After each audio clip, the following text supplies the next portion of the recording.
What's up, y'all? It's Wednesday. I hope everybody out there is happy and healthy. So let's go ahead and get down. And so I want to start off by talking about the situation that transpired at the NAACP Awards that was hosted by comedian/actor Deon Cole. And of course, what Deon Cole had to say about Nicki Minaj has a lot of people on social media talking about the fact that he went up there and disrespected a woman, a black woman at that. Now, of course, Nicki has a cult-like following, and once her fans got word that Deon Cole disrespected her, they flooded his DMs with a bunch of insults. So before we get to those insults, I want to play you the clip in regards to what Deon had to say about Nicki, and then I'll be back. Lord, we want you to bless our sister Nicki Minaj, Lord, yes. She's been going through a lot lately, Lord. It hasn't been herself, Lord. I believe whatever's in her ass is affecting her brain, Lord. Take it out of her ass, Lord. We bind that spirit in her ass, Lord.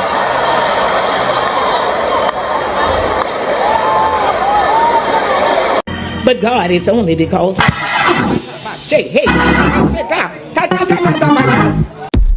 Alright, so let's get into some of the insults that Deon received in his DMs. And this particular person posts a pic of Deon and his mother and simply says, "Go dig your mama up." Then another imbecile chimes in and says, "That's why your fat A black Eminem built a mom. Deleted. B, God was giving her grace because she would have died when she was giving birth to you out of her stank A, dry A, raccoon, PUSSYB. Then another person says, "You better get security, LOL, you too, and probe shows, hashtag Charlie Kirk soon." Then someone else says, "Your mammy big fat and sloppy, inside spilling all inside the casket. Hell, even her skeleton probably fat as S." Now, last but not least, we have this Floridian critter that came to Nicki's defense. We know that Tasha K loves Nicki to death. If Nicki was to spread them wide, she would have no problem licking that Gwaltney baloney. But this is what she said. She said, "Why are they utilizing a stage that was meant to celebrate black excellence to drag down another over-accomplished black woman? Hashtag NAACP is messy, I guess. First time I seen this kind of S." Alright, so first of all, in my estimation, Nicki Minaj no black. I hope I did my best Hispanic impression there, but I probably didn't, but I tried. But she no black. She no black. And she's more Trinidadian than anything. Now, let me be completely honest with you all. In the past, when I spoke on politics, I try to govern myself accordingly and have some type of class and decorum because I know that other people don't have the same ideologies that align with mine. But I can tell you now without a shadow of a doubt that all of that class and decorum has went out the window. I don't understand for the life of me, how could anyone be supporting Trump at this particular point in time? And when I look at Tasha K, I don't even understand how she still has a platform given the fact that she voted against the best interests of black women and of black people collectively. But she still has a platform. Now, as far as Nicki Minaj goes, a lot of people said that she was having some financial hardships and some issues with Jay-Z and Rock Nation, and that's the reason why she decided to jump ship and join MAGA. But I would say that there's clearly an easy solution to any type of financial issues Nicki was having. All she had to do was go recycle the plastic in her ass. I'm pretty sure they would have paid her a good grip. Now, let me say this about Tasha K because I do have some class and decorum when it comes to this because no woman, no little girl, nobody should be going through this.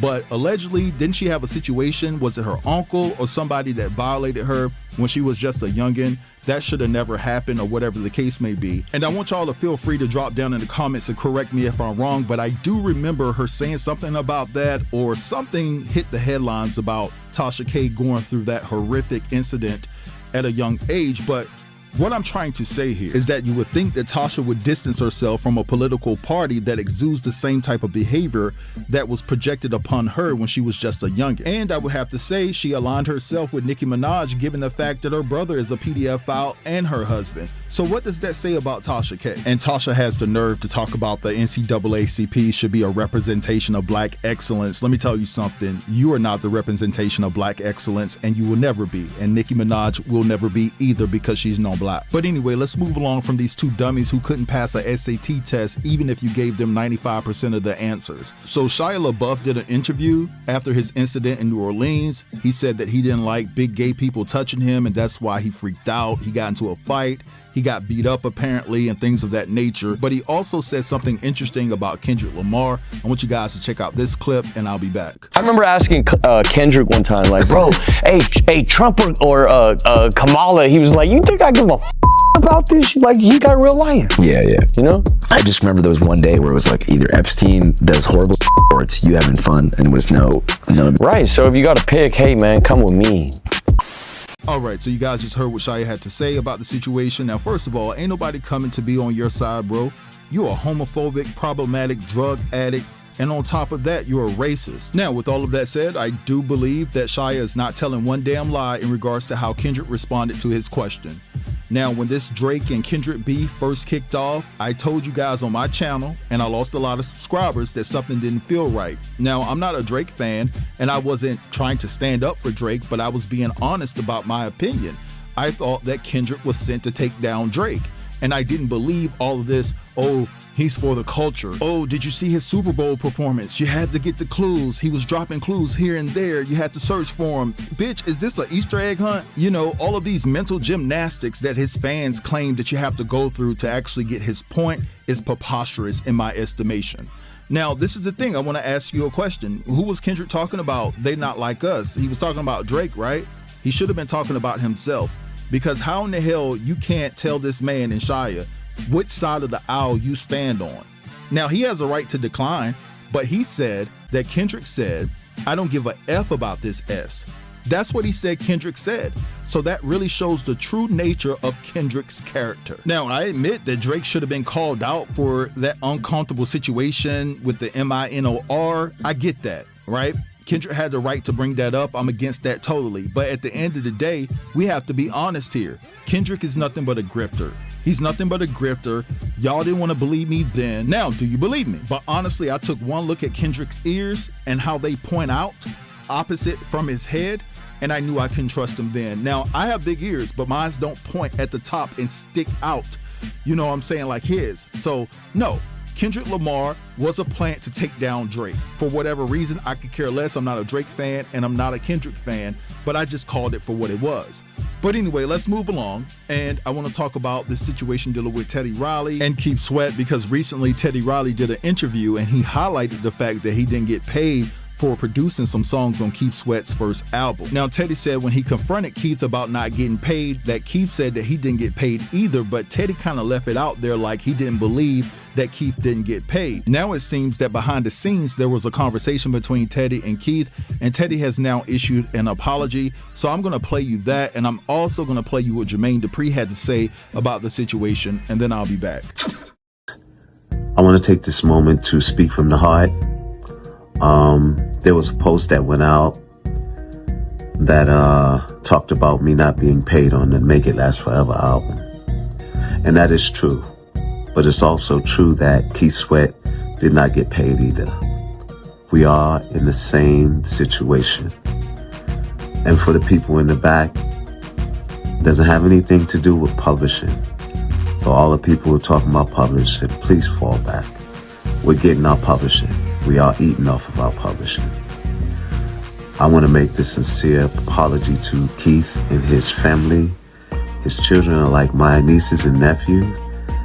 And his mom was like a mom to me, and my mom was like a mom to him.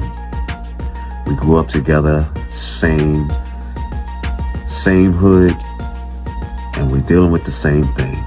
Man, we have history. We created this music together. And as I said, we should be eating from it. So, again, I would love for you all to take this viral. All right? Support Keith and myself. He's got a new single out. I got my new book out. And if y'all want to see a New Jack Swing tour, which is my hope and prayer, chime in. Eddie's saying he never got paid from that album, never got a royalty check or anything from that album, is almost impossible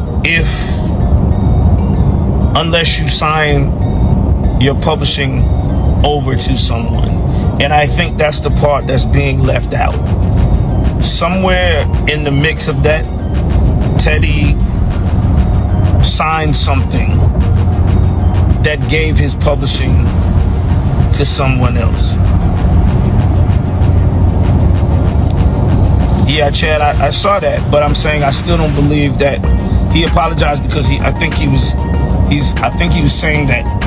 I think he's saying Keith is the one. He was accusing Keith of taking the money. All I'm telling you is, from a real understanding of how publishing works and songwriting works, if you write songs and you have your songs published by a publisher, and all of your business is correct, it's their job at that point to get you paid. So that's what I'm saying. You can blame anybody you want to blame, but I'm saying at the end of the day, when you're publishing, if you sign publishing deal with an EMI, or let me say Sony Music, or Universal, or one of these people out here, their daytime job is to collect money and make sure their writers get paid.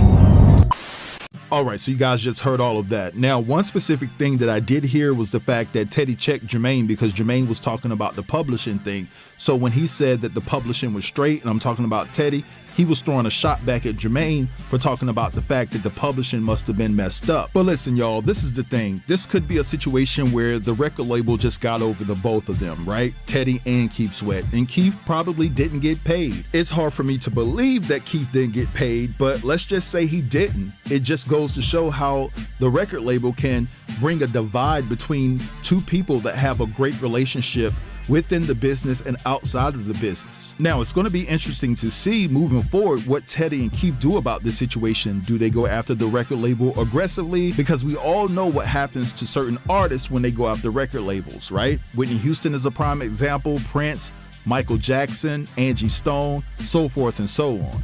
But anyway, I'm gonna let this go right here. I want you guys to feel free to drop down in the comments and leave your thoughts. Don't forget to like, share, and if you're new here, go ahead and subscribe to the channel. I'll check you guys out later. Have a beautiful day.